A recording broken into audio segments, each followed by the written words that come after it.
Jetzt geht's nämlich los hier. Rotz nicht. Leid graust schon. Schauen die Leute schon zu? Nein, ich glaube nicht.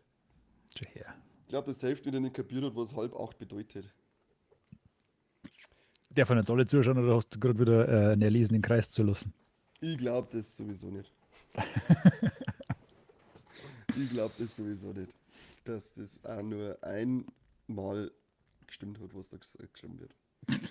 Aber so ist 8000 Zuschauer, wenn wir 8000 Abonnenten haben, dann haben wir halt einmal gerade 8000 Zuschauer gehabt. Naja. Schwievis ist einer schwappt. Krawallmaus ist auch mit pünktlich, das möchtest du nicht glauben, Gnädelwutzel am Start, schönes Ding. So mag ich das, brutal. fleißig sind's. Aber Krawallmaus, du wirst traurig sein, auch dieses Mal ist kein Corbinius am Start. Auch dieses Mal kein Corbinius. Jetzt tu der scheiß Basinus weg, du ekelhafter. Tut mir leid. Tut mir leid. Teufel. Never Raven is auch da. Also rotz mir erst noch ein bisschen, bevor wir anfangen. Halle.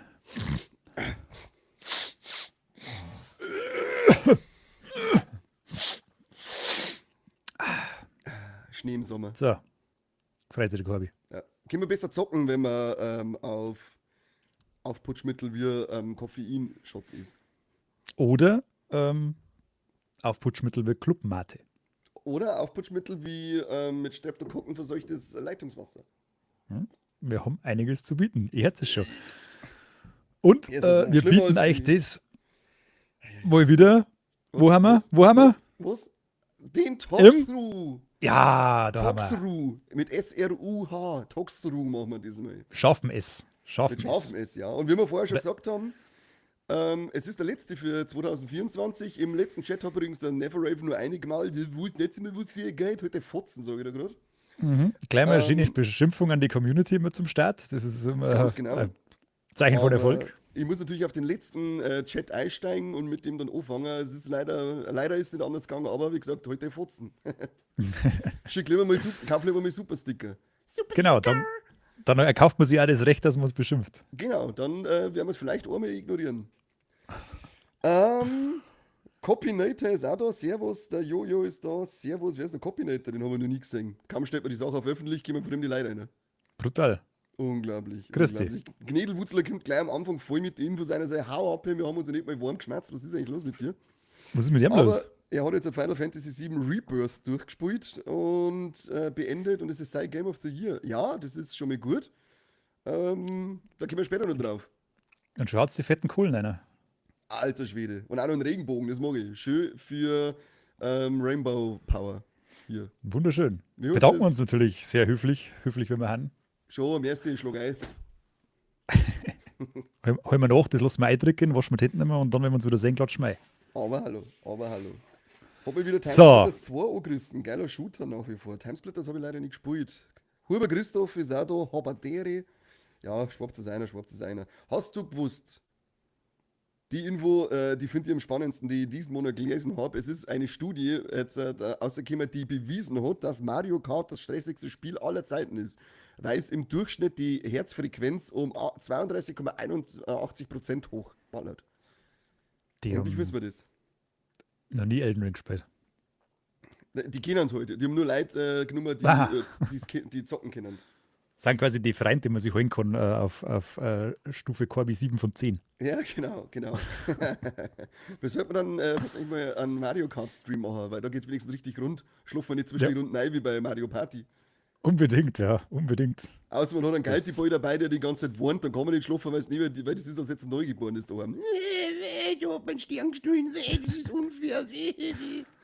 Ja, der ein oder andere hat es vielleicht mitgekriegt, wir haben ja vor kurzem einen Livestream gehabt, den wir großspurig angekündigt haben. Das grausamste Spiel des Jahres wird gespielt, Freundschaften werden beendet, Leben zerstört. Ja. Und dann war es doch nicht ganz so krass, weil das leider ein sehr handsames Mario Party war. Mario Party Jamboree tritt wieder ordentlich auf die Bremse. Im Vergleich zum vorherigen Teil Superstars, glaube ich, wenn man es direkt vergleicht, 10 Runden Runde, dauert bei Jamboree wieder mal ein bisschen was über eine Stunde und ich glaube bei Superstars eine halbe Stunde. Da ist es genau richtig gemacht worden, genauso gehört zack, zack, zack, das muss rund gehen, da muss man Spaß haben und nicht die ganze Zeit da sitzen und jede Animation 48.000 Mal pro Runden wiederholen. der Computer liest sie alles auf langsamster Stufe durch, scheinbar. Also, ich Wahnsinn. weiß nicht, warum er das so warum er das so das Gas außerdem bei diesen Mario Ja, Party-Dinger, weil die leben ja von Schnelllebigkeit und auch die Spiele sind so handsam gewesen. Es sind zwar, wir haben gerade am Bruchteil gesehen, weil es sind über 100, die es gibt, aber leider ist bei uns überwiegend das gleiche Thema und es waren überwiegend die Pussy-Spiele, hätte ich jetzt bald gesagt. ja. Also Aber es war im kaum was welchen dabei, wo man sexiste sich so Spielen. richtig. Na, du doch nicht. Also es Nie? war leider kaum was dabei, wo man sich so richtig schön von der Parade eingrätschen hat können, seitlich und weiß ich nicht, so richtig gegenseitig auf den Sack gehen hat können, Ja, was halt Mario Party für mich immer ausgemacht hat, dass man ja, halt genau. wirklich richtig schön dem anderen alles vermiesen kann. Ja. Das ist da einfach nicht gegangen. Also das liegt zum einen an den Spielen, da war kaum was dabei, wo man irgendwie auch nur ansatzweise gegeneinander hätte spielen können. Mhm.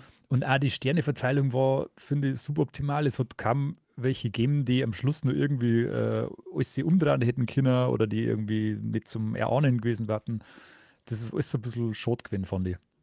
Ja, okay. Mit der Profi-Einstellung ist es dann ein bisschen, fand ich es besser, aber trotzdem an dem Vorgängerteil Superstars kommt es für mich nicht ohne. Na, überhaupt nicht. Also zu Ich, keiner Zeit. ich werde mir auf alle Fälle noch hinsetzen, werde schauen, dass es relativ freispiel alles ist, weil es glaube ich gibt noch zwei Bretter, ein paar Charaktere und eben noch einen Haufen Spiele zum Freispielen, ein paar Zusatzmodi. Dann berichte ich euch einmal, ob es rentiert, noch mal einen weiteren Stream damit zu machen.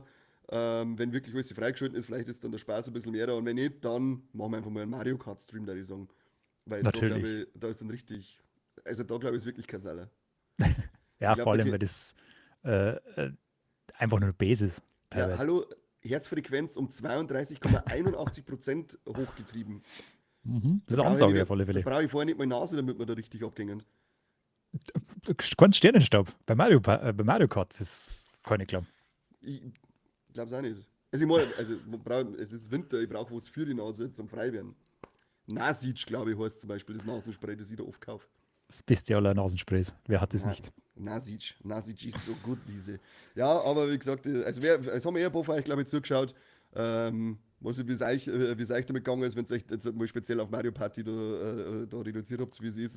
Ich finde es leider, leider jetzt, die haben jetzt 3 Teile ausgebracht, glaube ich, auf der Switch. Und davor ist nur eins wirklich ein bisschen knackiger gewesen und das ist Superstars. Und das finde ich ein bisschen Ja. schade, dass man das bei 3 Teile gerade einmal schafft, wirklich Power und Saft dahinter zu haben. Ja, traurig, traurig. Traurig. Aber, wie gesagt, schaut euch das gerne an der Omi, haben wir doch ein paar Stunden reingehauen. Ähm, ich persönlich habe leider nicht so viel reingehauen, weil ich war ja 2 Wochen in Urlaub fort und bin kaum zum Springen gekommen, aber du hast doch bestimmt noch irgendwas zum, Ich bin zum, brutal. Ich bin zum, brutal gewesen. Ich habe so durch dermaßen. zockt, was weiß ich, ich habe Ich Sprachfehler. habe Wahnsinn, Wahnsinn, was ich durchgezogen habe. Allein letztes Wochenende. Hau rein Unglaublich. jetzt. Gib Unglaublich. uns. Gib uns Stoff. Lilupan ist da. Servus, ihr zwei Nasen. Perfekt. Was darfst du zusätzlich bei den Namen Lilupan für Gender assumen? Ein Pokémon. Welche Stufe? 14. Erste, zweite oder dritte Entwicklungsstufe? 14. 14. So, geht nicht. Pokémonsen gehen nur bis zu der dritten Stufe. Es gibt nur Mega-Entwicklungen, dann gibt es nur Dynamax-Entwicklungen. XY-Form, schwarz-weiß, hinten oben, blau-grä geschlungen von der Mam, weil spät heimgekommen Version. Hinten oben hört sich für mich spannend an. Ja, das ist nicht schlecht. Das ist nicht Hm? schlecht. Das nicht mehr. Nimmer. Ähm, was habe ich gespielt? Ich hab endlich Star Wars Outlaws habe ich endlich durchgespielt. Ich habe den DLC leider noch nicht geholt. Den werde ich mir jetzt dann aber noch holen. Den Wildcard heißt der. Muss ich mir vorher noch ein bisschen einlesen bei DLCs. Mag ich vorher ein bisschen wissen, was los ist, was der zu bieten hat. Und das habe ich jetzt noch nicht gemacht. Da ich danach gleich mit Legend of Zelda Echoes of Wisdom angefangen habe, Mm. hab ich ja durchgespielt. Komplett auf 100%. Das ist echt ein schöner Selbstläufer, das Spiel. Wer schon, wie hat der andere geheißen? Link, na jetzt pass auf. Wie hat der geheißen? Das Remake. Link's Awakening. Link's Awakening, genau. Irgendwas scheppert da bei mir. Ich glaube, dass der Schwinger Katz Unfug treibt.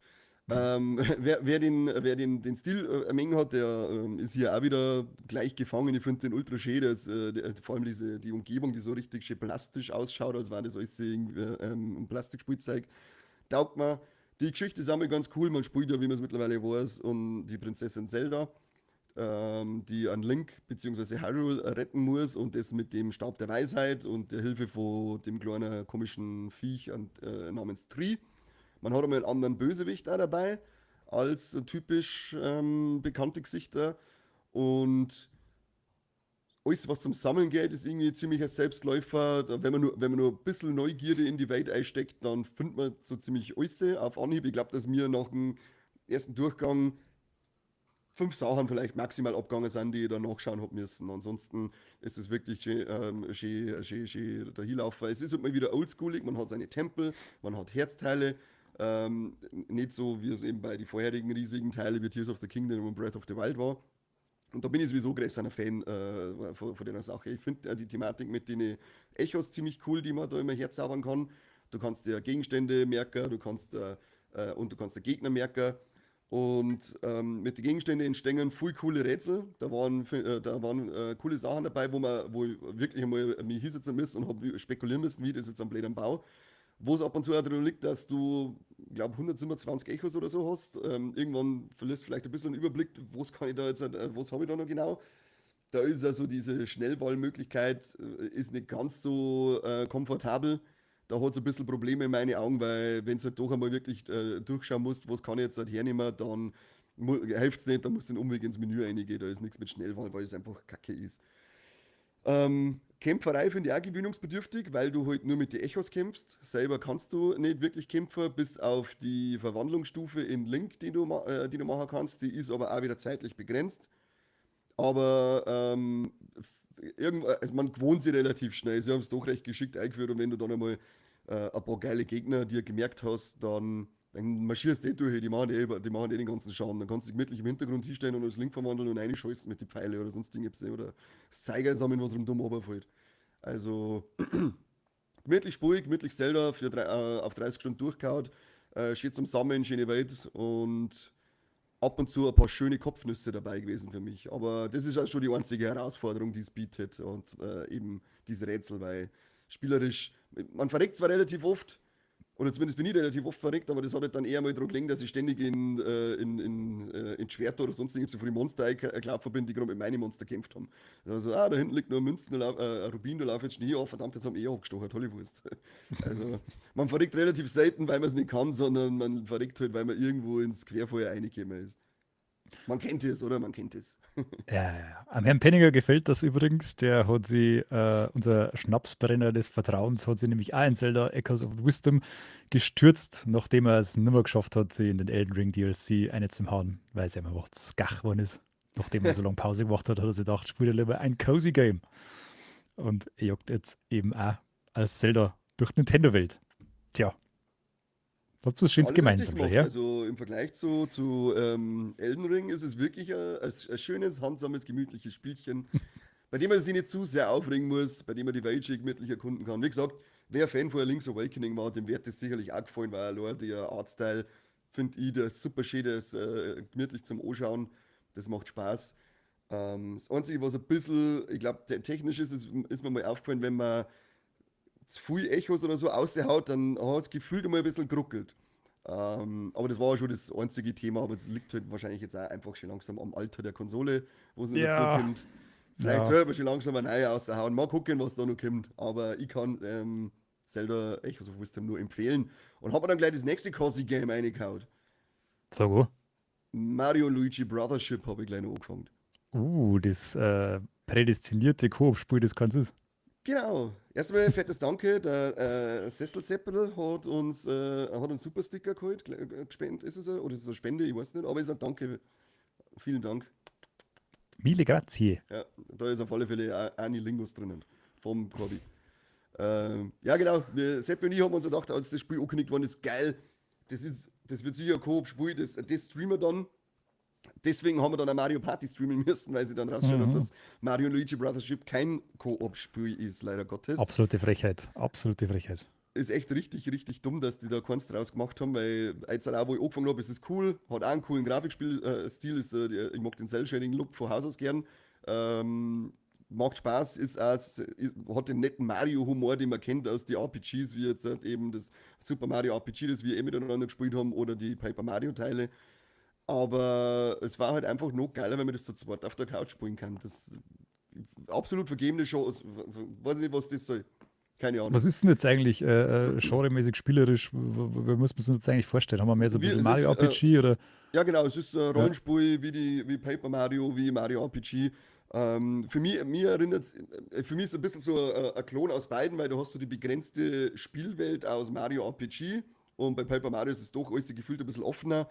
Und das Kampfsystem erinnert aber mich mehr an die Paper Mario Teile. Es sind auch coole Animationen miteinander drinnen, die man dann, weil man hat so Partnerangriffe, schmeißen ins Sachen habe. Du bist Ich will keine bekannt. Werbung machen für Prime, Entschuldigung. Du hast coole Partnerangriffe. Ich bin jetzt halt, du bist ja in einer Welt gekommen, die zerbrochen ist und du musst Inseln einsammeln und fährst da mit dem riesigen Schiff umeinander. Und ich habe jetzt, glaube 5 Inseln oder so, habe jetzt komplett gemacht. Das ist auch so ein Selbstläuferspiel. Das ist auch, wie du vorher gesagt hast, ein Cozy-Game. Da kann man schön durchlaufen. Da kannst du einfach Ja, schön cool. gemütlich durchlaufen. Wahrscheinlich, sage ich jetzt einmal, Mario ist dafür bekannt, dass es zum Ende hin an Schwierigkeitsgrad so anzieht, dass man nicht weiß, was da gerade passiert ist. Darum sage ich jetzt mal, wahrscheinlich werde ich mich nicht viel aufregen müssen bei dem Spiel. Ja, Bis das auf das, dass es seid ihr kein gegönnt. Koop hat. Die ruhige Dezemberzeit mit einem ruhigen, cozy Mario-Game zum Schließen. Ja, danach, Hält als sich das doch nicht gut durch an. ist, gibt es erst mal Silent Hill 2. Also ruhig wird es nicht werden. Ja, dann hoffe ich für dich, dass du den ganzen Dezember brauchst, bis du mit Silent Hill anfangen kannst, weil das wird dann gleich mal eine ziemlich krasse Wandlung werden. Du darfst jetzt auf alle Fälle mal kurz was erzählen, weil bei mir irgendwie Sachen kaputt gegangen im Haus. Meine Katze, die flippt da hinten gerade voll aus. Ich glaube, der Kani wird heimgesucht bei sich daheim. Ich kann euch dabei was erzählen, da weiß ich sowieso, dass ich beim Kani auf taube Ohren stoße, denn es geht um ein Buch. Ich habe nämlich nicht viel gespielt diesen Monat, dafür habe ich viel gelesen. Und zwar, weil ich war 2 Wochen in Sri Lanka und habe da ein Büchlein mitgenommen, in der Hoffnung, dass ich vielleicht 10 bis 20 Seiten schaffe. Aber nein, ich habe alle 553 Seiten auf 4 Tage weggesnackt. Unglaublich. Habe ich noch nie geschafft in meinem ganzen Leben. Ich glaube, ich habe generell noch kein Buch gelesen mit so vielen Seiten.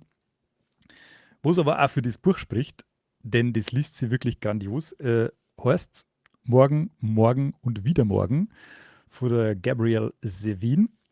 Und da geht es um Freundschaft, da geht es um äh, Zusammenhalt, da geht es um gemeinschaftlich was aufbauen.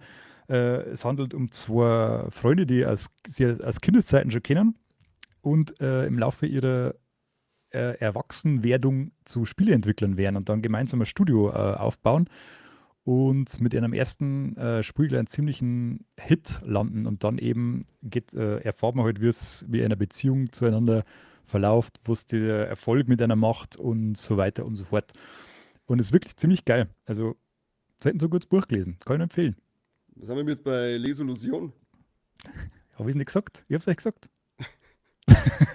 Was für Bücher haben wir gelesen? Morgen, morgen und wieder morgen. Ich habe es gerade erzählt. Musst du dann einen Podcast hinten noch anhören, dann weißt du, um was das geht. Das werde ich niemals machen. Das werde ich niemals machen. Das wäre auszuschauen. Meine dämliche Katze ist nämlich in der Kiste eine Kopf, die leer ist und ist nicht mehr rausgekommen. Das hat so geschäbert. Sie hat jetzt nämlich mit ihrem Leben da drinnen gekämpft. Das ist fragwürdig. Sehr fragwürdig. Ja, sie ist nicht die hellste Kerze auf der Torte. Aber was soll man machen? Was soll man machen? Was soll man machen? Weißt du, was auch noch geil war jetzt? Da hat doch mittlerweile das Museum das Nintendo-Museum aufgemacht bei den Japaneses. Hast du Gibt es schon da was nicht schon mitgekriegt? ungefähr 500 davon? Nein, das erste offizielle Nintendo-Museum. Also direkt von Ach, Nintendo selber. Ding gibt es, Super Nintendo World und so weiter. Ja, Das genau. habe ich Und gemeint. jetzt Ja, gibt es das genau. erste offizielle Museum und das ist so geil. Ich habe da jetzt ein paar Dings gesehen, ein paar Beutel, was da an Merch gibt. Das ist bombengeil. Da müsst ihr mal ein bisschen reinschauen. So riesen, schaut aus wie so Seitenschläferkissen als Wii-Fernbedienung.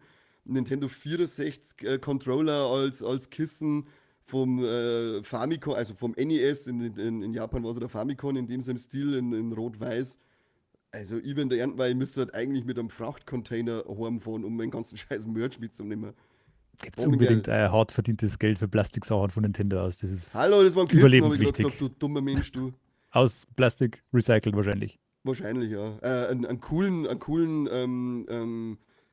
Automaten in Form vom Kirby, wie bei dem letzten Spiel, hast du ja auch einen Automaten verwandeln können. Also das ist auf alle Fälle mein Traumland. Erst möchte ich da hin, mein ganz Geld ausgeben und dann möchte ich in Super Nintendo World, da möchte ich auch noch hin und mein ganz Geld ausgeben. Möchte ich eigentlich nur auf Japan und da mal ganz Geld ausgeben. Man merkt schon, du Also, bist leicht Nintendo eingefärbt. Das kommt, hallo, kommt immer Japan mal habe ich wieder ein gesagt. bisschen durch. Japan habe ich gesagt. Ich möchte dann in das geile Hotel, wo es Frauen gibt, die in Disney-Prinzessinnen-Kostümen auf die warten. Diese Tür sollten wir jetzt nicht aufmachen, was alles Skurriles in Japan gibt. Ja, gut, nicht. Sonst Was haben wir gleich erzähl wieder einen Striker oder sowas. Dann ist es wieder Gleich vorbei mit den wieder, wir haben noch nicht einen Podcast-Millionen. gekriegt. Wir haben noch nicht einen gekriegt. Ah, okay.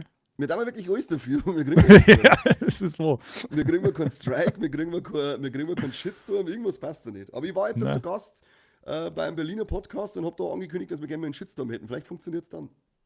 Oh ja, vielleicht kommen noch ein paar Ostdeutsche auf uns zurück. Die Was hauen der- uns dann. Ein paar Ostdeutsche mit Springerstiefeln mit weißen Schuhbanteln. Heißt wieder, wir verstehen euch nicht. Dann wird gemault. Da wird gemalt. Das ist ja ein furchtbarer Dialekt, den die da haben. Da versteht man ja nicht. Ein bisschen Schön ist das. eingesächselt. So. Das waren meine 2 Spiele, die ich jetzt in dieser Zeit durchgehauen habe. Wie gesagt, bei mir steht jetzt nur auf dem Plan der DLC dann zu Outlaws nach Mario und Luigi. Und Silent Hill 2 habe ich dann noch auf der Liste, dass ich das endlich mal reinballert. Wunderbar. Bin ich schon Ich werde mich Montag, glaube ich, kommt es aus, in das neue Indiana Jones werfen, weil das nämlich in Xbox Game Pass erscheint und den habe ich zufällig noch. Und dann werde ich die Gunst der Stunde nutzen und mir da ein paar Stunden einwerken, weil Indiana Jones ist einfach geil. Mir gefällt dir jetzt, die Trailer, was ich bis jetzt gesehen habe, gefällt mir auch. Finde es ganz geil eigentlich mit der Ego-Perspektive und so weiter. Mhm. Ein bisschen 80er Jahre Abenteuerfilm-Feeling, schaut dir und schauen wir mal, was das kann. Werde ich nächstes Mal dann mehr erzählen können. Bin ich auch gespannt. Ja. Ich habe jetzt erst nochmal eine Vorschau gesehen bei der neuen Play 5. Dann haben wir heute erst angeschaut und es darf schon interessant ausschauen, das Spiel, muss ich sagen. Ja, auf alle Fälle. Viel Muss ich Peitschen-Action, viel Rätsel. ist fast wieder heim im Wird Schlafzimmer. bestimmt super. Ja, nichts Krieg- anderes. Da kriege ich meistens mit der Zeitung wie ein Hund aufs Maul. Jo, ansonsten hätten wir mir heute noch ein Thema, das wir besprechen können und Meinst professionell lieben. du Kyoryu? Meinst du das Spiel Ich finde Kyoryu, keine Wörter. wo du einen T-Rex spielst, der in einer Zeit lebt, wo Menschen schon wieder ausgestorben sind und wieder Dinosaurier leben und vor seinem herrischen Vater irgendwie davonlaufen muss oder so ein Mist? What the f... Googles einmal Kyoryu. Also ich habe den Trailer dazu angeschaut und das schaut nur geil aus. Ich schreibe den Namen jetzt mal in den Chat ein, weil die meisten gleich wahrscheinlich wieder kein Japanisch kennen. Blödelmänner. Mehr möchte ich gar nicht sagen. Schaut euch das Spiel an. Das muss das Spiel des Jahres werden, in dem Jahr, in dem es erscheinen wird. Also, das weiß man noch nicht, wann es kommt. Ich habe hab nur den Trailer angeschaut. Ich wollte jetzt gar nicht tiefer drauf eingehen, weil wir, wie du wahrscheinlich gerade ankündigen wolltest, eher über die Game Awards ein bisschen schmerzen liegen. Darum wollte ich das nur kurz einschmeißen, weil ich mir gedacht habe, es ist auf alle Fälle erwähnenswert, nach dem, was ich gesehen habe. Na gut, dann behalten wir uns das im Hinterkopf. Hört sich für mich rein von dem, was du jetzt geschildert hast, noch so ein von denen Spiele, die nie rauskommen. Aber okay. Also der Trailer hat schon sehr, gut, das sagt auch nichts aus, aber hat schon sehr hochwertig produziert ausgeschaut. Das schaut aus, als wäre es schon relativ weit fortgeschritten. Aber mal gucken. Vielleicht lese ich mich doch einmal für die nächsten Talks so ein bisschen mehr rein in das Spiel. Tu ihm das. Ich war auf alle Fälle großer Fan und eine traurige Nachricht nur für die Seppe, hast du das auch mitgekriegt, dass der Regisseur und Studiopräsident von From Software, der Hidetaka Miyazaki, gesagt hat, sie haben aktuell kein Interesse an, das war der Stift, an einem Elden Ring Sequel. Wir werden sehen. Okay. Aktuell ist schon klar, aber in den nächsten 3-4 Jahren oder sowas werden es bestimmt wieder Bock haben. Okay, gut. Weil die Verkaufszahlen für sich sprechen. Und ja, ich glaube ja, dass jetzt erst einmal ein Bloodborne kommt in irgendeiner Form, weil das ist einfach, dem können sie sich nicht mehr widersetzen. Also entweder kommt ein Remake oder sie machen ein neuer Teil, wobei Von ich eher glaube Bloodborne? Remake. Ja, Ja, da haben sie jetzt anhand von dem 30 Jahre PlayStation-Trailer, oder spekulieren dort Ja. nicht.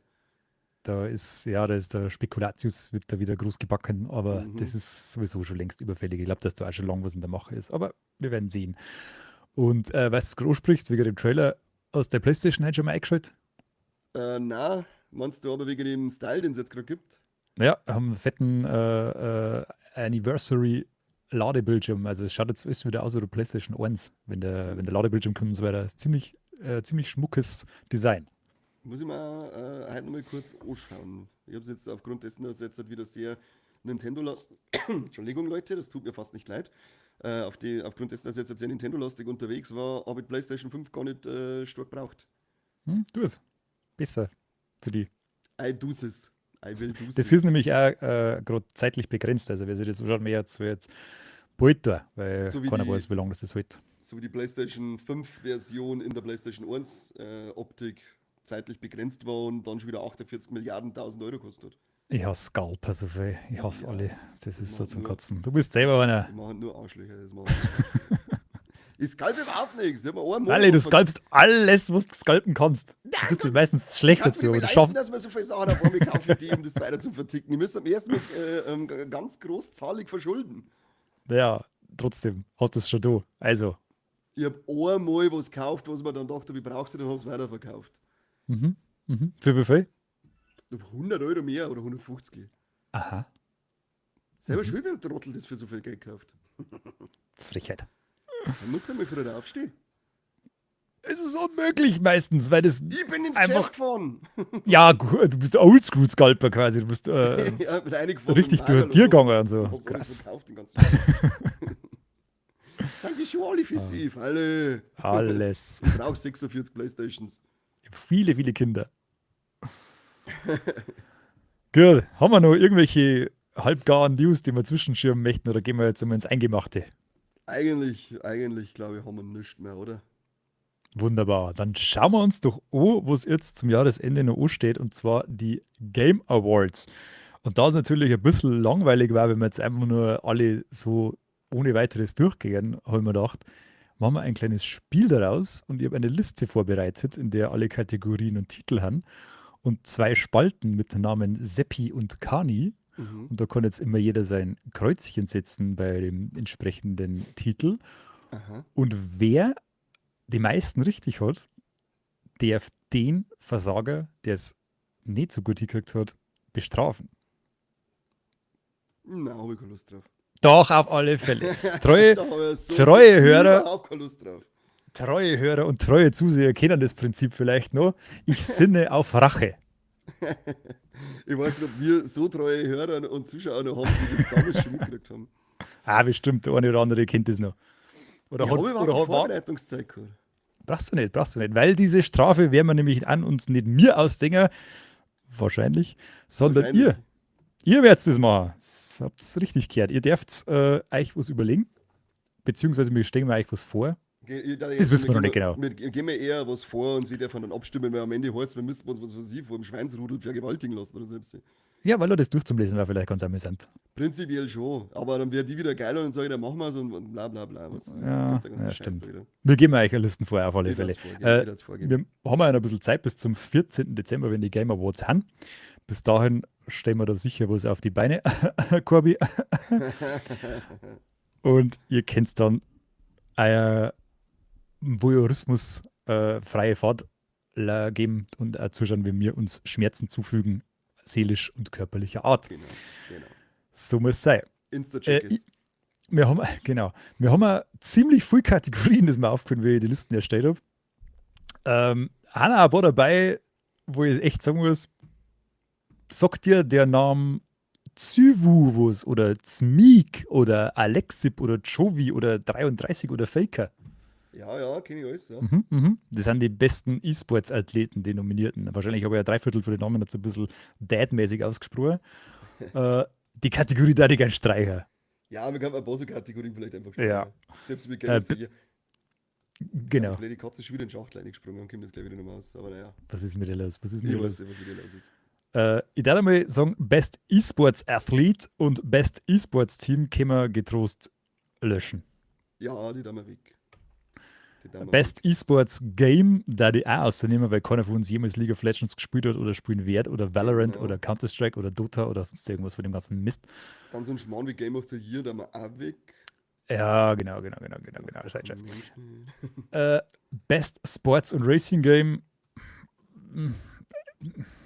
weiß ich nicht. Brauche Spielst ich schon auch lange nicht, weil Sportspiele mehr. macht auch keiner. Außerdem ist Wrestling dabei und das da sowieso nehmen, dann da verlieren. Also da ist ein streichen wir. Blöd Sau. Dann haben Dann wir haben wir, Innovation in Accessibility. das ist auch nicht unser Thema, da ich sagen. Nope. Da Und geht es ja dann um haben wir Diversität und so weiter, geht das mögen wir nicht. nicht einmal das, sondern mehr so, dass er jeder spielen kann Ja, mit ja, deswegen 1000 aber leider auch nicht, Möglichkeiten. gell? Das mögen leider auch nicht. Ach, die verdammten Leid. Ja, stimmt. Dann haben wir noch Best Sim und Strategy Games. Ist jetzt auch Hey, nicht so unser Genre, glaube ich. Gell? Best Community Support braucht auch keine Sau. Genau, wo ist der? Wo haben wir denn den? Den habe ich da gar nicht drin. Doch, da ist er. Best Community Support. Raus mit dir. Ja, raus. Ähm, Okay, und das pass ist auf. Dann Games for Impact. Kann man ja, nicht immer. Waren ein paar spannende Spiele dabei. Auch haben wenn wir ich schon nicht drüber genau weiß, was die gesagt, oder? Kategorie bedeutet, aber vor allem von den Titeln her, da ich sagen, das sind Spiele, die ein bisschen eine tiefere Bedeutung haben. Ich wollt gerade sagen, geht es ja nicht um den Impact, was erzählerisch irgendwie mit drinnen haben. Na, das könnte man gut vorstellen, wenn man das so durchliest. Dann lassen wir das mal drin, da können Ja. wir schon irgendwie durchwursteln. Ähm, Best Mobile Game, da die jetzt auch außer. Hallo, Trading Card Pokémon, ich hab das auf dem Handy, das muss gewinnen. Ist schon draußen, tut mir leid, ich war zufällig. Upsi. Dann, ja genau, das war's. Den Rest kann man uns eigentlich alles mal durchschauen. Das da wir ja. Das tun wir ja. Und anfangen tun wir mit Best Family Game. Best Family Game. Warte, ich muss das in meiner Liste schnell raussuchen, weil du bist jetzt dumm dazu, dass du das freigibst. Das ist meine Listen. Ja, das Kennt passt mir. schon. Ich Kennt mir. schaue selber gerade. Ja. Hab ich schon da. Was haben wir da? Dann siehst du da mit Sicherheit Astrobot, Mhm. Princess Peach Showtime, Super Mhm. Mario Jamboree, The Mhm. Legend of Zelda Echoes of Wisdom und The Plucky Squire. Plucky Squire habe ich noch nie gehört. Das ist der tollkühne Knappe. Kennst du nicht? Ach, ist es der in der Zelda-Optik ist, oder? Wo das, Ja, so ein ja, bisschen. Das ist das auch ziemlich schon, kreativ, das Spiel. wo man Bierchen aufklappt, oder? Ja, Und so. genau, Ja, das ist wollte das.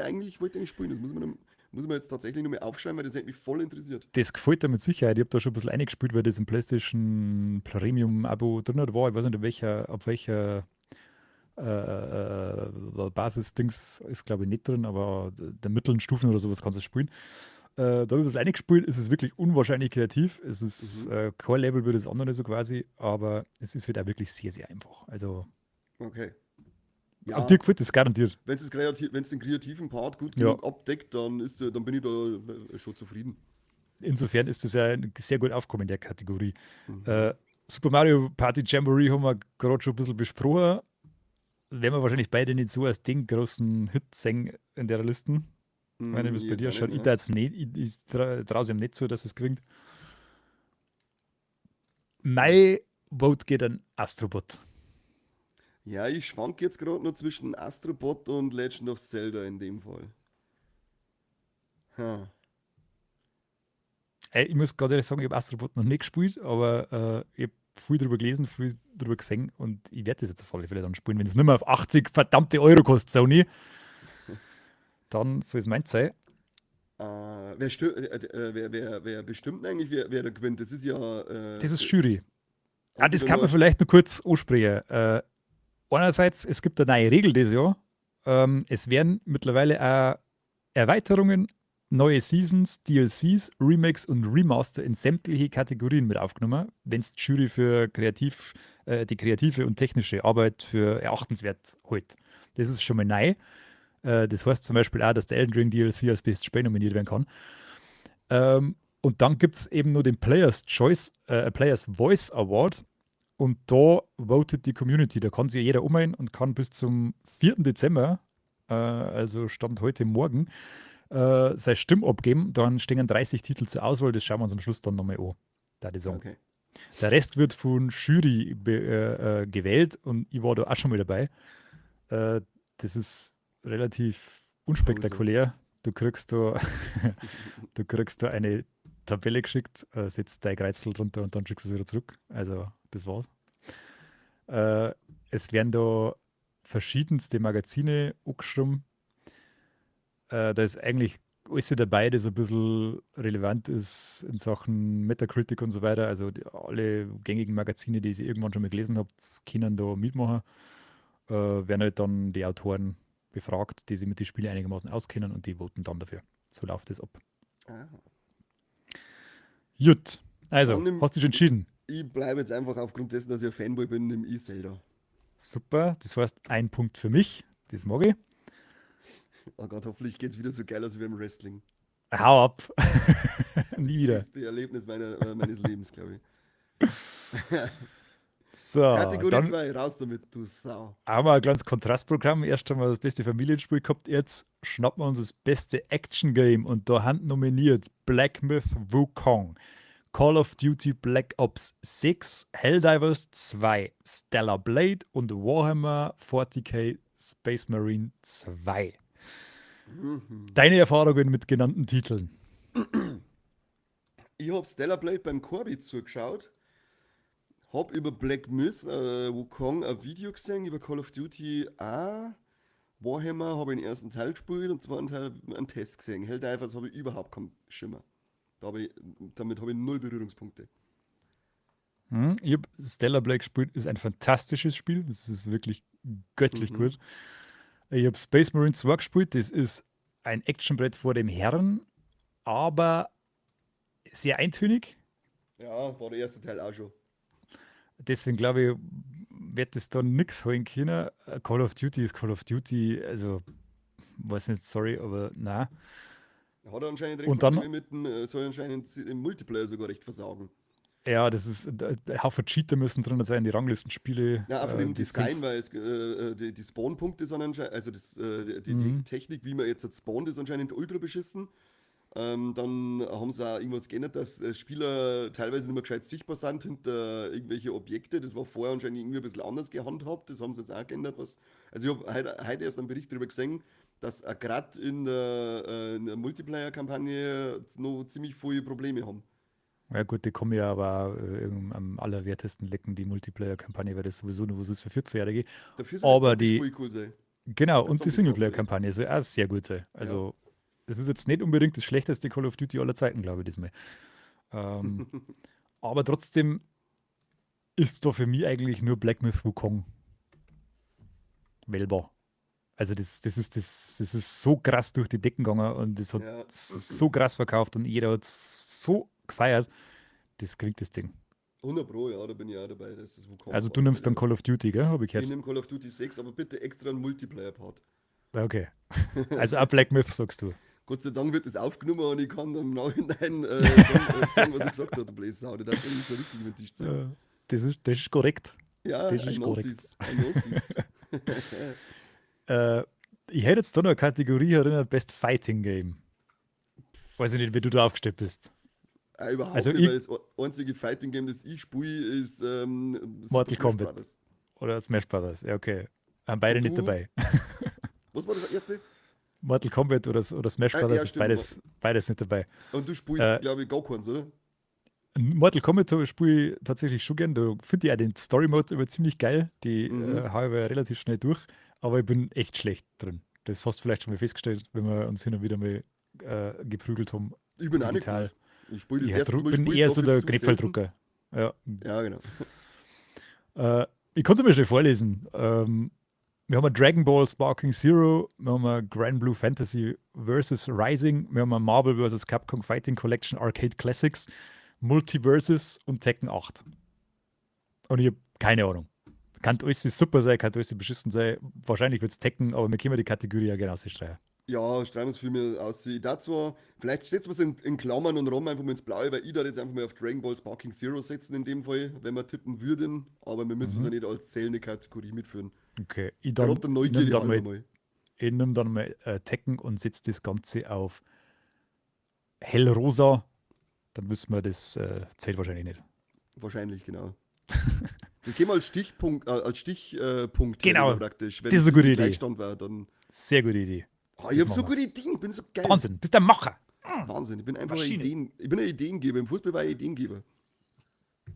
Oder der das Spiel lesen kann. Einer, der, genau, einer so Messi-mäßig war ich einfach. Optimal. Dann Best Role-Playing Game. Sehr große Kategorie. Da haben wir bin ich ein paar ziemliche Granaten dabei. Eins auch, das du gespielt hast, übrigens. ja. Ja, ja, ja. Und auch eins für unseren Superfan. Also ich lese mal Natürlich. vor. Ja. Dragon's Dogma 2, Elden Ring Shadow of the Earth Tree, Final Fantasy VII Rebirth, Hab ich gespielt. Like a Dragon Infinite Wealth und Metaphor Re Fantasio. Ha, da kann es eigentlich auch wieder nur ein Ding geben, das man nimmt. Und zwar, Der Elden Ring. ja, ich sogar, also ich hab's gespielt, es ist bombastisch geil. Sie haben das erste Mal ein DLC in so eine Kategorie mit aufgenommen. Warum werden sie es wohl da haben? Weil es einfach das verfickt beste Spiel auf der ganzen Welt ist. Ich sag's, was es ist. Also Wir müssen uns da. ich Du hätte gern jetzt das Final Fantasy, gewinnt, gell? weil es Ja. wirklich auch ein super Spiel war. Mir hat das echt saugut gefallen. Es hat eine sehr emotionale Geschichte, finde ich auch. Am Ende, dass du ein bisschen Pipi im Höschen hast. Aber ja, in dem Fall geht es um alles oder nichts und da muss ich realistisch bleiben und muss deswegen Elden Ring wählen. Dragon's Dogma 2 habe ich auch sehr lang gespielt, ist aber tatsächlich nicht so geil. Also, da sehe ich überhaupt keine, da sehe ich nicht mehr Außenseiterchancen, ehrlich gesagt. Mhm. Ja, haben wir schnell abgehandelt, hat man nicht gedacht. Ja, aber hier, weißt du, hier ein Herzchen für Final Fantasy oder wie es der Mike macht, eine Kartoffel für Vielleicht Final kommt ja Fantasy. noch, vielleicht kommt ja noch eine Kategorie, wo es noch dabei ist, weil grundsätzlich sind die Final Fantasy Spiele ja sehr beliebt. Ja, ja. Irgendwo kannst du vielleicht noch einen Titel Aber ist holen. ja gefährlich, wenn du wenn du in der Kategorie mit Elden Ring nominiert bist, dann glaube ich, hast du sehr schlechte Karten. Ja, ganz ungünstig. Das ist ungefähr so wie in einer Gruppe mit Deutschland zum Sei in einer EM. Na, In der das war Golf-EM. früher einmal so. Das war früher einmal so. Ich bin raus aus dem Fußballgame. Good old days. Wir haben die nächste Kategorie Best Action Adventure Game. Das Und ist auch da eine sehr geile, bunte Mischung da drin, gell? brutal. Also Astrobot wieder dabei, wo sie nicht ganz verstehe, aber okay. Prince of Persia, The Lost Crown, Hm. was ich auch nicht ganz verstehe. Also nicht, weil die Spiele schlecht werden, im Gegenteil, die sind saugut. Aber in der Kategorie, ich weiß ja nicht. Da müssen sie auf alle Fälle mit Silent Hill 2, Star Wars Outlaws und The Legend of Zelda Echoes of Wisdom prügeln. Das ist sowieso noch geil. Action-Adventure, Echoes of Wisdom, da noch reinhauen. Also für mich passt in der Gruppe wenig zusammen. Ja, eigentlich nicht so richtig. Eigentlich nur zwei Spiele, die unter klassische Action-Adventures laufen hätte Ja, lassen. Vielleicht Zelda nur als drittes, aber genau, Zelda ist eigentlich auch so ein klassisches ja, Action-Adventure, aber gerade in dem jetzt bei Echoes of Wisdom hätte ich es, weiß ich nicht, ob man es direkt als Action-Adventure ja gut. Who am I to judge? der Who Judge am I selber to halt. judge? Judge Dredd. Ja, Du hast was Star will man Wars denn da? Outlaws durchgespielt, du kennst die aus, was sagst du? Ja, das hat halt einfach seine technischen Probleme. Ich weiß ja nicht, wie die in der Bewertung mit einlaufen. Wenn es am Anfang, auf was wird es da jetzt, nach was wird es eigentlich da bewertet? Geht es jetzt da um Spielmechanik, geht es um Story oder was weiß ich? Da Geht es gibt um da Technik? gibt's keine Richtlinien. Also es gibt nicht irgendeinen Katalog, den du da jetzt ankreuzeln musst, Technik, Spielspaß, bla bla bla, sondern das ist einfach nur dein Gusto als Okay. Journalist. Würde Ha. das für sich selber bewerten, ist denen überlassen. Das heißt quasi, es spielt in der, eigentlich müsste alles einspulen, was du, wenn du jetzt eine Kritik oder einen Test liest, Mhm, ja. wenn das schwache Technik abgeliefert hat, wenn das Bugs hat, Ja. schwierig. Also vor allem mittlerweile haben sie ja wirklich sauber nachgearbeitet bei dem Ding, aber zum Release war es teilweise schon, dass du sagst, schön ist das nicht, gell? Mhm. Ha.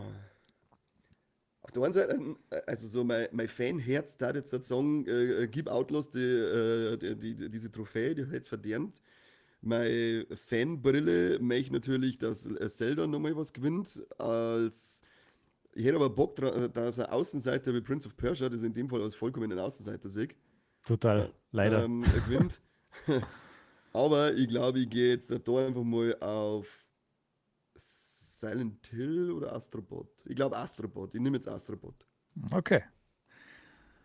Jeder, also Sieger die Hetzen für mich Prince of Persia, Lost Crown, weil wirklich ein grandioses Spiel, leider viel zu wenig Aufmerksamkeit kriegt, leider viel zu schlecht verkauft und leider auch eingestellt. Das Entwicklerteam existiert so ja nicht mehr. Gibt also leider auch keine Fortsetzung mehr wahrscheinlich. Vorerst. Das hat bei Doge Road. Mario und Luigi auch geheißen und jetzt ist auf einmal eine Fortsetzung jetzt gekommen. Vielleicht kaufen ja alle Viva la Movolution-Hörer jetzt Prince of Persia Lost Crown und es gibt einen zweiten Frühling für das Spiel. Das wäre wünschenswert. Macht's mal Spacken. Star Wars Outlaws, schwierig.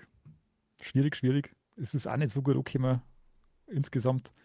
Silent Hill 2 habe ich gespielt, das ist sehr, sehr gut, hat aber auch seine Probleme. Also, und Astrobot ist halt einfach 10 von 10 überall gewesen.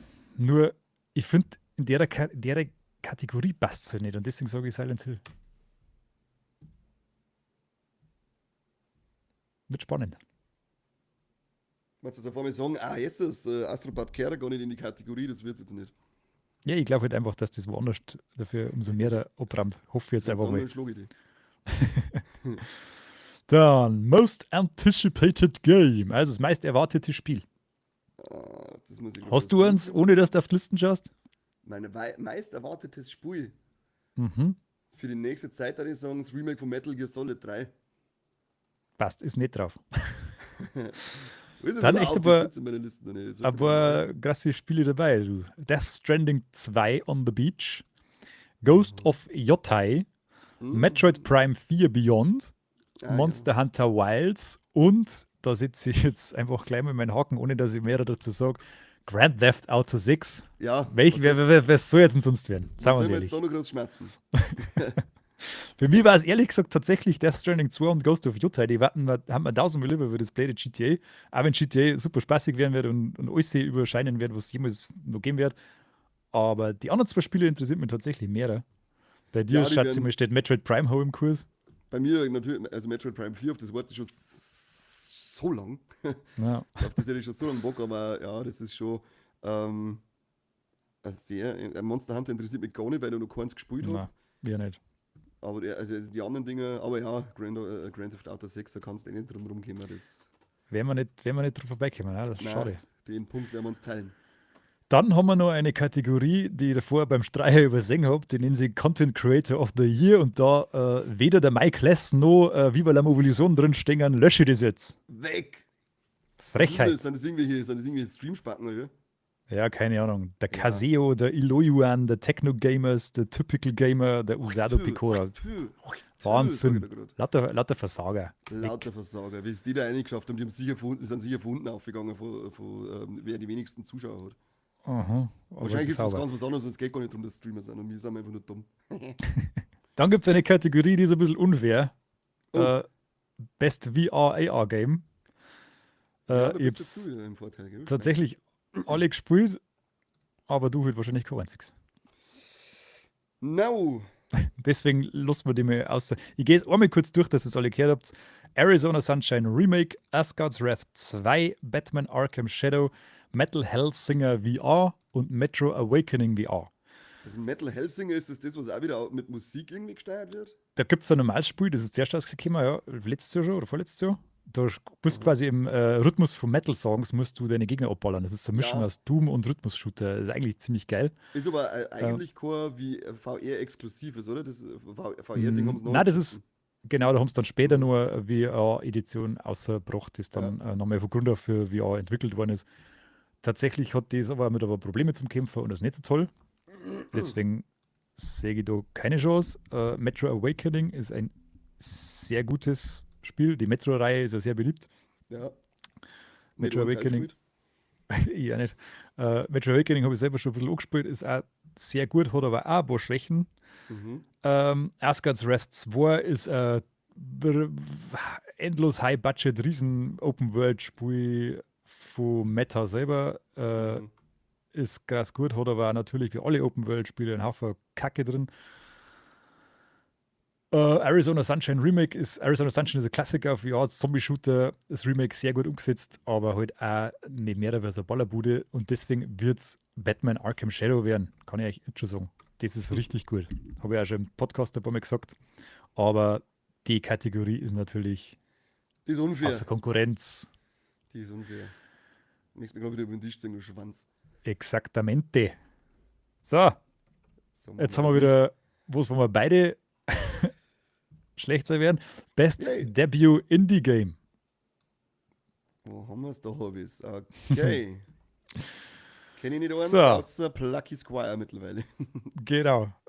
Animal Well haben wir, Balatro haben wir, Manor haben wir, Pacific Drive haben wir und The Plucky Squire, der kühne Knappe. Ich kann da sagen, Animal Well ist ganz cool, da habe ich mir eingespielt. Das ist so ein Plattformer mit so einer putzigen Pixelgrafik, so Metroidvania-mäßig. Ja, ich schau mal gerade Beutel nebenbei an. Ich glaube, dazu habe ich sogar mal was gesehen. Das Aber ist nicht gespielt. schlecht, aber ja, Balatro sagt mir echt gar nichts. Manor ist, glaube ich, so ein Aufbau-Mittelalter-Ding. Pacific Drive ist eine ganz lustige Idee. Das ist so ein Survival-Game, das du in einem Auto spielst. Also du Habe ich musst doch auch nicht quasi, gespielt. doch, das ist quasi das, was die meisten von uns täglich Brot ist. Die in einem Auto leben, wie wir alle, und ums Überleben kämpfen. Das haben die als Spiel umgesetzt.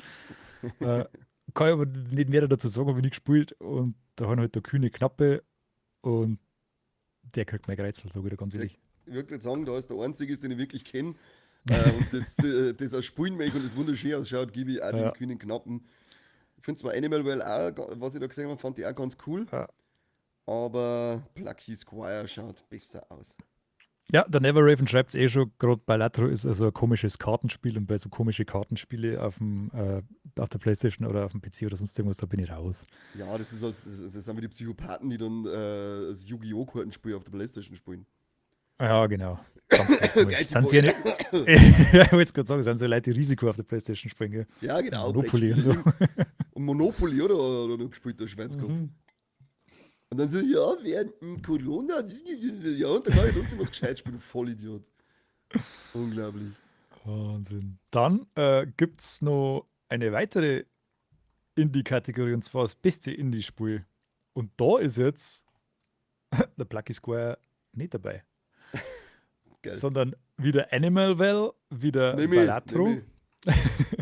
Dann ist noch Lorelei and the Laser Eyes, Neva und Uvo 50 dabei. Mhm. Die haben sie massiv gut von mir versteckt. Kenne ich alles ja nicht. Deswegen gehe ich auch mit Animal Well. Hau ab von mir jetzt. Penner. Gut. Was man dazu sagen muss, meistens ist das kein schlechter Tipp, wenn man sich diese Indie-Spiele mal alle genauer anschaut, weil die sind oft richtig tolle Dinger dabei. Ich werde mir jetzt dann auch mal noch ein bisschen googeln müssen. Wieder so eine wahnsinnig gute Kategorie für uns zwei. Best Multiplayer. Best Multiplayer, da bin ich ganz vorne dabei. Und da haben wir schon wieder das fantastische Super Mario Party Jamboree dabei. Wir haben wieder Call of Duty Black Ops 6 dabei. Wir haben wieder Helldivers 2 dabei. Wir haben ein Tekken 8 und wir haben ein Space Marine 2. Also alle schon mal vorgekommen heute. Mhm. Das ist schwierig. Das ist schwierig. Auf was soll ich mich da jetzt festlegen? Ha. Für alle, die es nicht Ja, wissen, Call of Duty. Was? Tekken ist ein Beat'em Up. Mario Party erklärt sich selber. Helldivers ist ein Shooter. Black Ops ist ein Shooter. Warhammer ist ein Shooter. Ja, also Black Ops streiche ich aus, nach dem Test, den ich da heute gesehen habe über Multiplayer-Part. Ja. Ich bin jetzt nochmal so frei und lasse einen Fanboy durch und sage Mario Party Jamboree. Auch wenn ich es jetzt nicht so überragend finde, aber es muss halt einfach mal gewählt werden. Und bis du dich entschieden hast, lass ich meine Katze jetzt nochmal aus der Schachtel raus. Ich habe mich schon entschieden, wie ich die Kategorie durchgelesen habe, weil was ich weiß und der Kani nicht weiß, ist, dass Helldivers 2 unfassbar gut ist im Multiplayer-Game und sehr beliebt ist. Haha! Deswegen nehmen wir das einmal. Das ist ja so ein bisschen Starship Troopers stylig angehaucht. Also das ist so ein bisschen diesem Humor versehen und so weiter. Und das hat eine riesengroße Fangemeinde. Daran kann ich wahrscheinlich auch gefallen, aber da halt einfach 2 linke Daumen hat, wer da nie in kompetitiven Multiplayer-Spielen überleben können. Ähnlich geht es mir auch, aber da reden wir jetzt nicht drüber. Aber ja, ich glaube, das ist definitiv einer dieser Titel, der da abrahmer wird. So, dabei schauen wir mal ein bisschen in den Chat ein. Wir haben der Neverraven. Ah, stimmt, du hast ja VR-Brillen, gell? Habe ich letztes Mal schon auf einem Foto von dir entdeckt. Wow, sage ich da, Katz. Die PlayStation 2 VR am PC anstöpseln. Hast du es schon ausprobiert? Schreib mal. Sag. Hey, du bist wieder da. Ich habe gerade im Chat geredet. Hab ich gesehen, du hast jetzt halt einfach 2 genommen beim Multiplayer, gell? Genau, genau. Wenn ich nicht daran denke, was ich da gelesen habe, ja, wird es wahrscheinlich werden. Aber ich vergib einfach einen Punkt für mein Nintendo-Herz.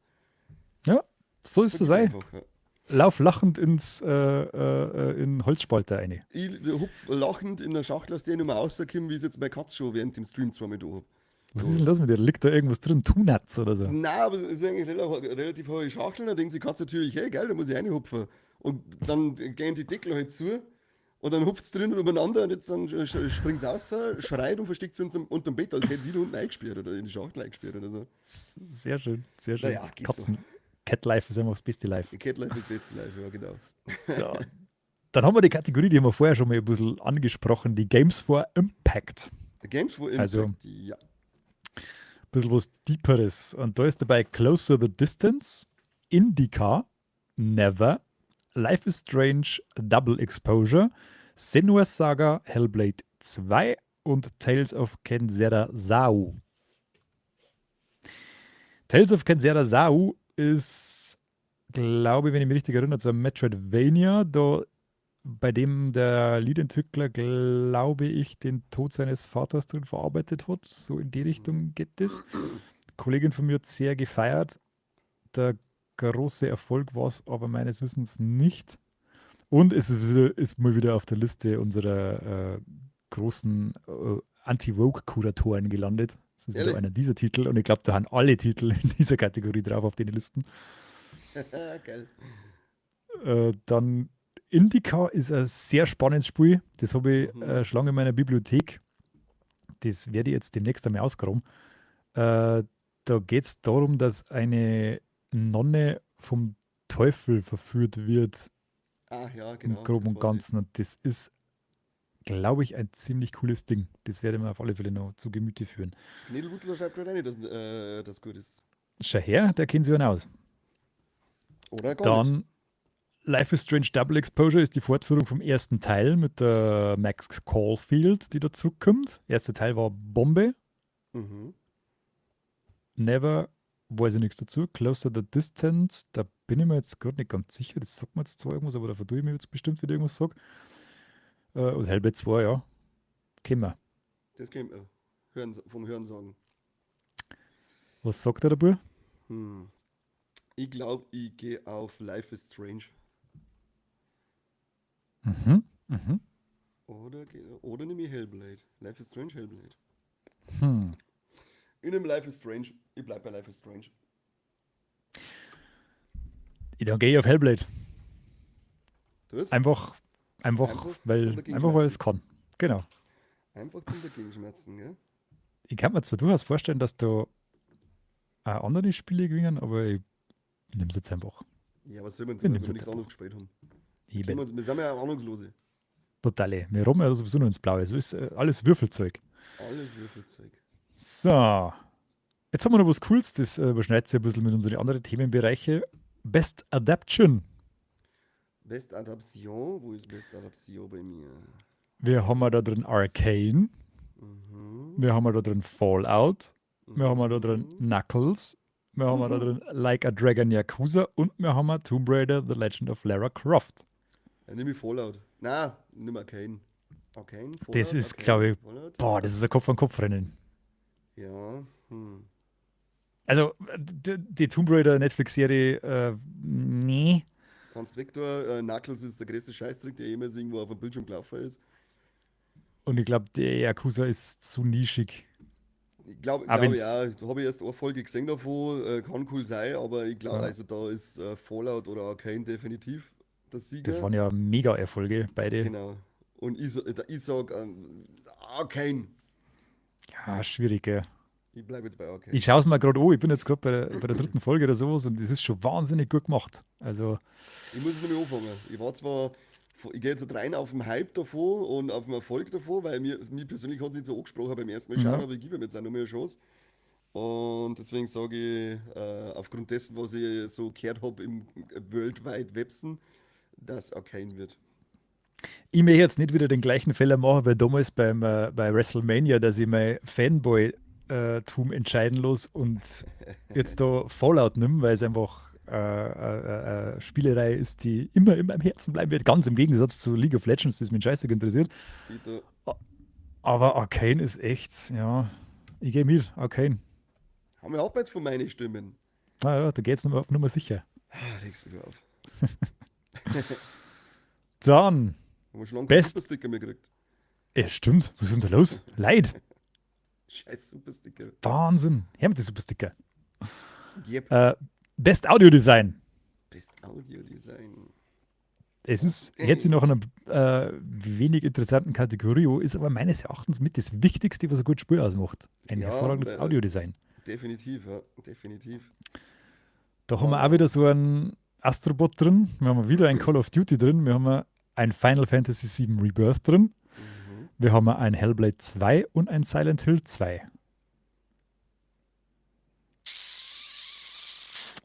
Du hast es jetzt noch nicht gehört, du wirst das Bild hören, aber Silent Hill 2 hat ein fantastisches Sounddesign. Ja, ich tendiere auch ganz stark zu Silent Hill 2, was wir jetzt gehört haben. Ich finde zwar immer jetzt Final Fantasy 7 auch wieder mal gern nehmen, weil es echt alles geil war. Aber ich glaube, dass da Silent Hill 2 schon rausbricht. Soll ich es einloggen? Log it. In einem Call of Duty. Nein, ich kann es nicht. Ich glaube zwar, dass tatsächlich Chancen hat, weil die haben ja immer wahnsinnig Sounddesign Ja. wegen Piu, Piu. Und Astrobot wahrscheinlich auch wieder. Astrobot, Scheiß Astrobot, das soll es mir abhauen, überall ist er drin. der kommt jetzt noch mal ein paar Mal. Aber schwierig. Ich glaube aber, dass er. Geben Sie es ihm nicht. Niemals geben sie es ihm. Keiner mehr Ich möcht- Astrobot irgendwas geben. Ich möchte Silent Hill gewinnen singen. Ich gehe mit. Du orientierst dich einfach an einem weisen, erfahrenen Mann. So ist es. Ich gehe wieder in die sichere Bank. Jetzt geht es gleich weiter mit Musik. Diesmal Best Score und Musik. Okay. Wir haben wieder Astrobot, wir haben wieder Final Fantasy VII, wir haben wieder Silent Hill 2 und es kommt dazu noch Stellar Blade und Metaphor Refantasio. Jetzt hat Log Final Fantasy 7 für mich. Hätte eine Chance, gell? Die haben meistens einen fantastischen Score, die Final Fantasy Spiele. Also unglaublich schöne Musik. Das ist, das ist jetzt Orchester-Style auch und so, gell? Ja, das ist jetzt zum Ohren für nebenbei.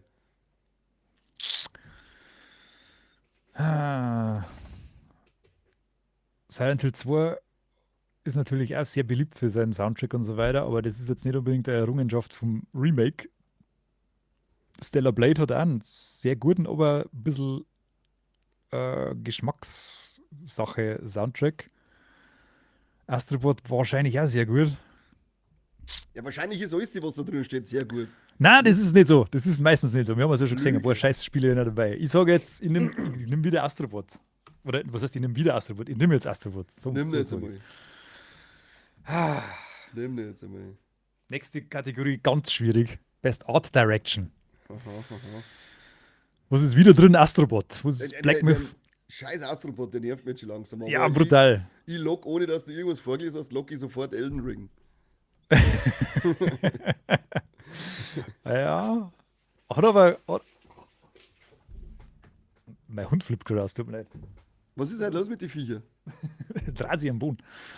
Ja, genau. Also, ja, wie gesagt, Elden Ring, du nimmst ihn schon, hast gesagt. Dann haben wir Black Myth Wukong. Wir haben Astrobot, wir haben Refantasio und wir haben Never. Und ich dachte, Black Myth Wukong, Best Art Direction, Elden Ring. Schwierig.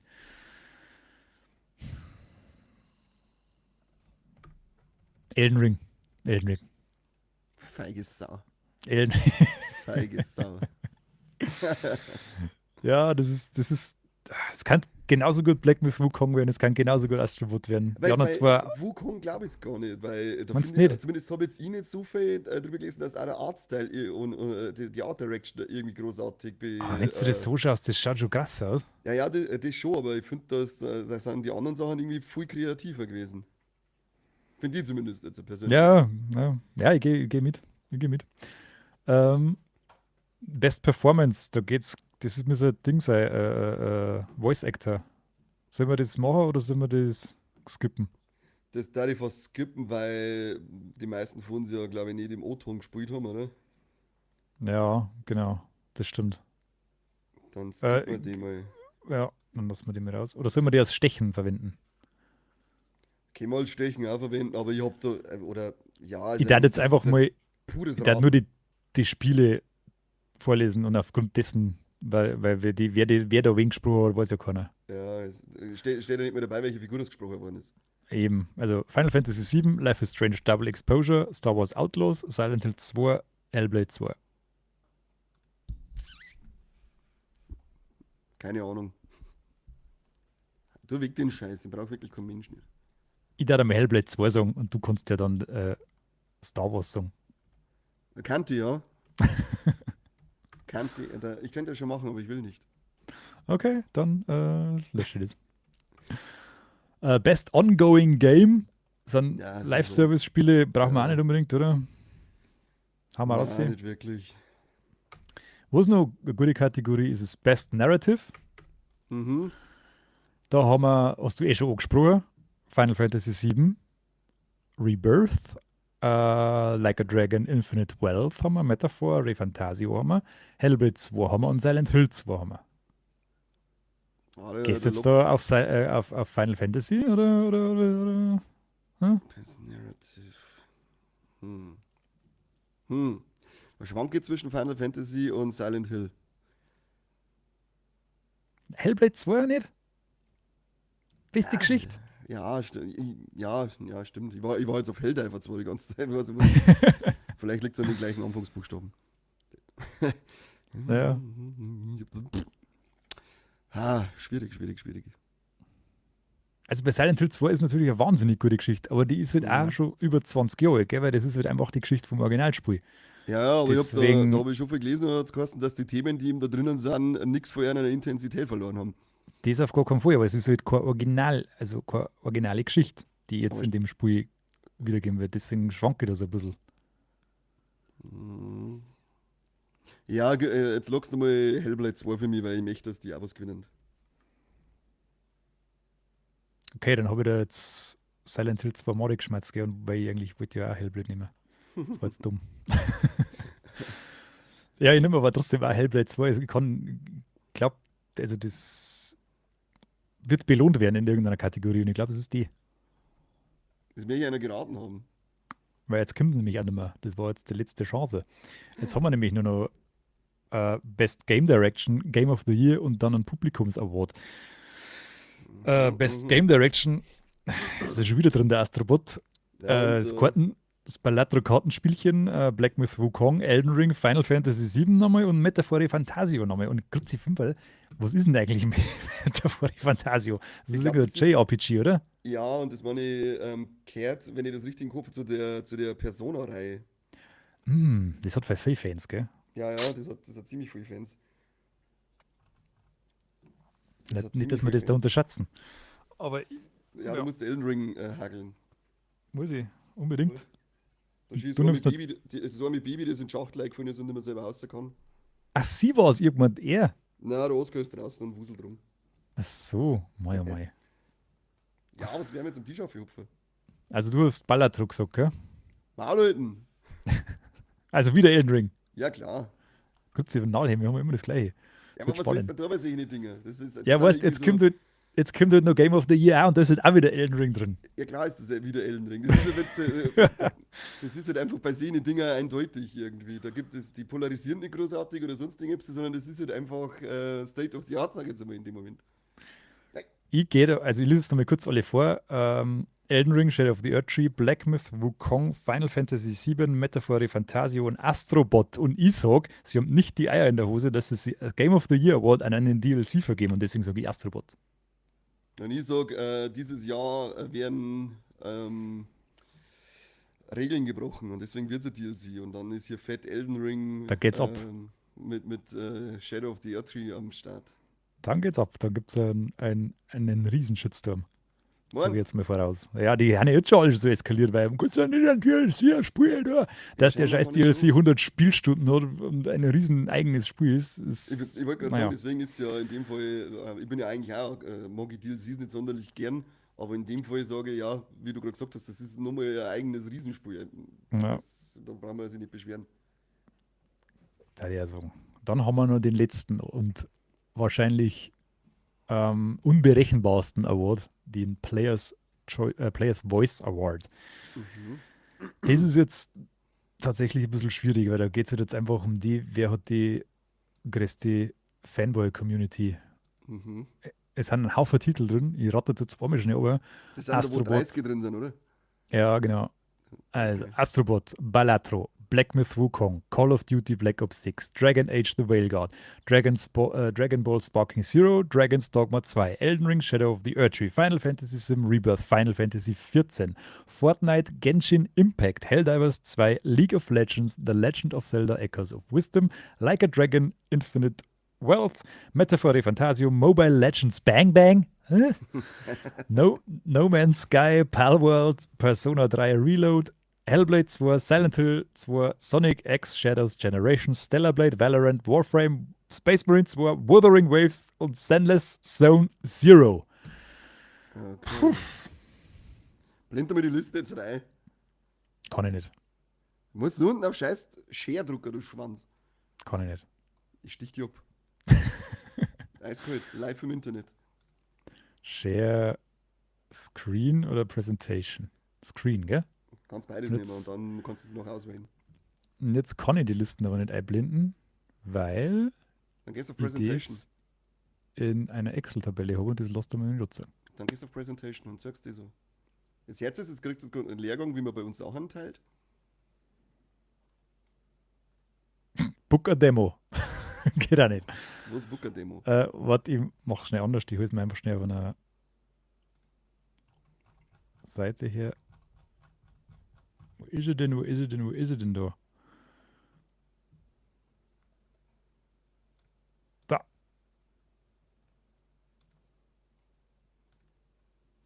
Da teilt er. Teil der ja mal wieder, Teufel. Siehst du das? Hundling, weil da muss ich jetzt, das müssen wir uns jetzt schon mal genau anschauen, was da gewinnen wird. Eieiei. Da haben ja so Monster drin wie Genshin Impact, gell? Und League of Legends. Das ist halt riesig. Ja, was soll der Scheiß da drinnen, weißt? Ja, verstehst du auch nicht. So behindert.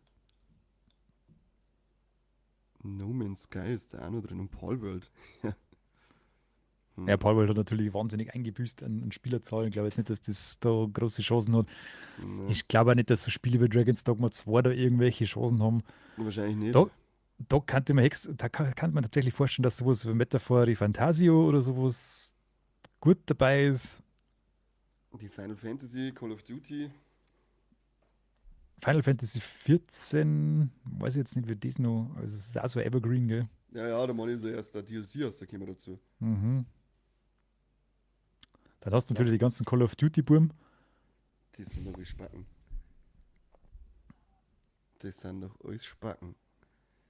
Und was Mobile Legends Bang Bang, wer das spielt. Das spiele ich jeden Tag. Mhm, schön, gut, dann kennst du dich aus. Dann haben Fortnite wir ist auch noch. Fortnite natürlich auch noch dabei. Äh, Das ist ein richtiger Nazi-Scheiß, oder? Das ist voll die bescheuerte Listen. Das ist ein richtiger Scheiß. Ja, was haben wir da? Und es ist übrigens, was mir gerade auffällt, das ist das erste Mal, dass Dragon Age The Whale Guard nominiert ist. Das war nirgends dabei, gell? Stimmt. Obwohl das auch so ein heiß erwarteter Titel und eigentlich ja wirklich gut bewerteter Titel aktuell man ist. Ja, aber irgendwie. Mögen sie nicht. Mögen sie nicht. So, jetzt sag irgendwas, dass ich was anderes sagen kann. Oder das Gleiche. Leck mich durch die Bläser. Ich sag, ja, ich weiß es auch nicht. Das nervt mich, das ist richtig behindert, der Scheiß. Das ist eine ganz beschissene, da tue ich mir auch massiv schwer. Ja, aber ich glaube, ich sage jetzt einfach mal, dass da Fortnite gewinnt. Wenn es rein um das geht, dass Spielerschaft da abstimmt und das ist halt einfach ein Riesending. Ich sage jetzt einfach mal Fortnite. Das gefreut mich. Warum? Das ist schön, dass du das sagst. Was? Was möchtest du jetzt von mir? Was möchtest du? Was sagst du, Schwein? Astrobot halt. Haben wir ab jetzt mit dem Astrobot. So viel Schwein niemals, dass der irgendeine Chance hat.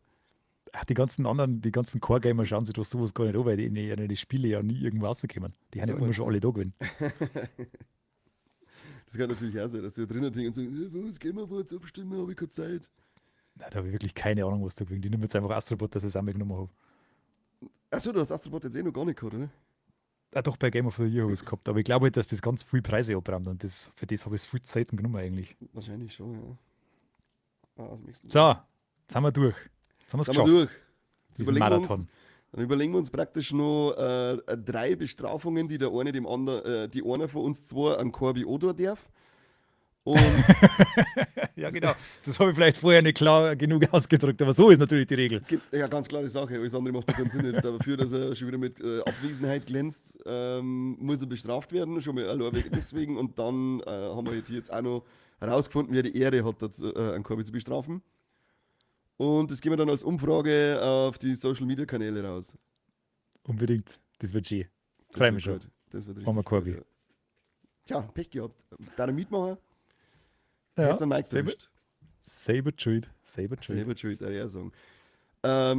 Das war's eigentlich mit der Folge von heute. Das Einzige, was wir noch für euch kurz haben, warten coole Release für den Dezember. Wenn es coole Release gibt, ich weiß es nicht. Ja. Was haben wir da? BMOS kommt raus, was vielleicht interessant sein kann. Path of Exile 2. Ja gut, Indiana Jones, The Great Circle, Ja. hast halt du eh schon mal gesagt. Fairy Tail 2, keine Ahnung, ob das ein Beat'em-up ist, ob das sonst irgendein Story-Spiel ist. Es schaut aus wie das Cover von irgendeinem Naruto Ultimate Ninja Teil. Es kann nicht sein, Sowas dass in die Sasuke und der Richtung, ja. Naruto auf dem Cover drauf sein, ich weiß es nicht. Ich finde Fairy Tail als Anime cool, aber das schaut jetzt schon irgendwie komisch aus. Ja, nutzt den Dezember aus und holt so ein bisschen was nach, Leute. Es schaut so aus, als hätte man im Dezember jetzt mit Zeit zum Nachholen. Ja, die Liste der Releases ist vor Weihnachten nicht sehr groß. Da ist ja auch kein Grund, dass man viele Spiele kauft. Na, eh nicht. Das ist, aber traditionell werden ja die alle schon ein bisschen früher released, dass man genug Zeit hat, das mal kaufen. Ja, so meinst du. Das ist der Geier. Ist auch okay. Sei einer verkundet, dass es so machen. Ja, dann bleibt uns eigentlich nicht mehr recht viel übrig, außer zum Sagen, trinkt viel Glühwein, dass es euch nicht friert. Nicht zu viel, sonst kriegt es Abbrennen. Passt auf mit dem Schuss, der kann heimtückisch sein. Genau, trinkt dazwischen einmal ein kaltes Bier Legt euch nicht in den Schnee zum Rausch ausschlafen. Das und isst kann, keinen gelben Schnee.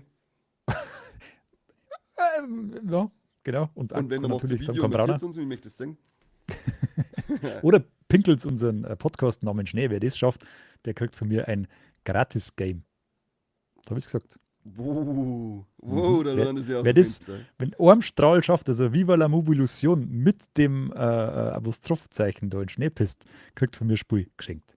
Okay, auf, bin der, gespannt. auf der Wunschplattform. Ja, geil, hoffentlich machen sie irgend so einen krass teiligen Scheiß. Wie so alte Philips CDI-Ding oder so. Ich weiß nicht, ob die Spiele da was wert sind. Okay, ich korrigiere auf dem PC oder auf der Playstation. Aber wahrscheinlich auf dem PC. Das suchen wir ihr aus. Ihr kriegt das geschenkt, also habt ihr überhaupt nichts zum Melden. Aber So macht's in Schnee. So macht's in Schnee und heute einmal. Ja, finde ich gut. Finde ich gut, es ist Weihnachten. Das finde ich schön, dass du da in die Schenkungsphase gleich übergehst, auch an unsere Leute. Ansonsten sagen wir danke fürs Zuschauen heute. Und beim Mitwetteifern schreibt vielleicht in die Kommentare eine, was ist euer Game of the Year. Könnt ihr die Kategorien ein bisschen durchwurschteln, gebt mal eine Stimme ein bisschen ab. Interessiert mich zwar ein Scheißdreck, ich werde sie nicht lesen, aber zumindest wir haben Traffic auf unserem Kanal. Und dann hören wir uns, pass auf, Charmant-Bolzen. ich bin der Charmant-Bolzen überhaupt, weil sonst warum ich so viel Chips aufreiß. Was haben wir heute? Dienstag. Dann sehen wir uns nächste Woche wieder zum Kassettenschmerz und hören uns auch nächste Woche zu einer neuen Folge Viva la Movilo. Ich freue mich. Ja, Leute, danke fürs Zuschauen, macht es gut, auf Wiederschauen, haberdere. Es war mir ein Fest. Für dich. Küsschen, Küsschen aufs Nüsschen, Busse. aber nicht schlabbern.